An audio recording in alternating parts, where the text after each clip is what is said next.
मुंबई गोवा महामार्गावरील इंदापूर बायपासचं काम रखडण्याची शक्यता. इंदापूर जवळील कोकण रेल्वेची ओव्हरहेड लाईनच्या कामात अडथळा. एकीकडे गेली 17 वर्ष रखडलेला मुंबई गोवा महामार्ग आणि दुसरीकडे या महामार्गावरील वाहतूक कोंडीला पर्यायी व्यवस्था म्हणून सुरू असलेला इंदापूर आणि माणगाव बायपास सध्या प्रगतीपथावर आहे. मात्र इंदापूर बायपास जवळील सुरू असलेल्या फ्लायओव्हर ब्रिजच्या कामात अडथळा निर्माण झालाय. या फ्लायओव्हर ब्रिज खालून जाणारी कोकण रेल्वे आणि या कोकण रेल्वेच्या विद्युत लाईनचा भाग समोरासमोर असल्यानं कामात दिरंगाई होण्याची शक्यता आहे. एकूण 5 किलोमीटरच्या या कामात बहुतांश काम अंतिम टप्प्यात आहे. मात्र रेल्वेचे पूल आणि विद्युत लाईनमुळे येत असलेल्या तांत्रिक अडचणी रेल्वे विभागानं मार्गी लावाव्यात अशी विनंती ठेकेदार यांच्याकडून करण्यात आली आहे.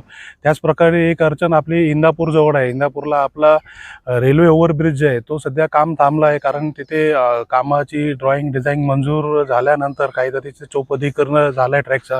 त्याच्यामध्ये काय पोल्स वगैरे आलेले आहे, त्याच्यामुळे पूर्ण ती डिझाईन आपल्याला नवीन करायची पारी येते किंवा ती पूल वगैरे शिफ्टिंग करायचा पण विचार चालू आहे, ज्यासाठी कोकण रेल्वेच्या अधिकाऱ्यांनी आमच्या राष्ट्रीय महामार्ग अधिकाऱ्यांसोबत मीटिंगही केल्या, पण अजून त्याच्यात निकाल झालेला नाही.